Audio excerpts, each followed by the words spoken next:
నేను యాదగిరిగుట్ట లక్ష్మీ నరసింహస్వామి ఆనగా మాటిస్తున్న 15 ఆగస్టు లోపల రైతులకు 2 లక్షల రూపాయలు రుణమాఫీ చేస్తా. రామప్ప దేవాలయం శివుడి సాక్షిగా, సమ్మక్క సారలమ్మ సాక్షిగా, 1000 స్తంభాల గుడి సాక్షిగా 15 ఆగస్టు లోపల తెలంగాణ రైతాంగానికి 2 లక్షల రూపాయల రుణమాఫీ చేసి తీరుతా.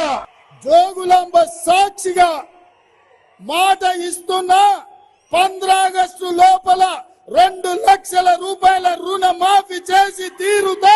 7 పాయల దుర్గమ్మ సాక్షిగా నేను మాట ఇస్తున్నా 15 ఆగస్టు లోపల ప్రతి రైతుకు 2 లక్షల రూపాయల లోపల రుణమాఫీ చేసే బాధ్యత.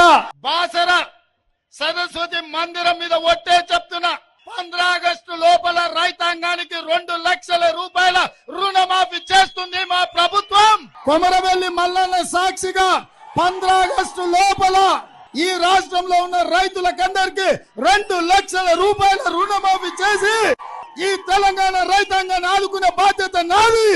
జూబ్లీహిల్స్ లో ఉన్న పెద్దమ్మ సాక్షిగా నేను మీకు మాట ఇస్తున్నా 15 ఆగస్టు లోపల రుణమాఫీ చేసి తీరుతా. కొత్త గడ్డ మీద నుంచి మాట ఇస్తున్నా కురుమూర్తి స్వామి సాక్షిగా 15 ఆగస్టు లోపల 2 లక్షల రూపాయల రైతు రుణమాఫీ చేసి నా పాలమూరు బిడ్డల రుణం తీసుకుంటా. ఆర్మూర్ సుద్దులగుట్ట సాక్షిగా 15 ఆగస్టు లోపల 2 లక్షల రూపాయల రుణమాఫీ చేసి తీరుతా.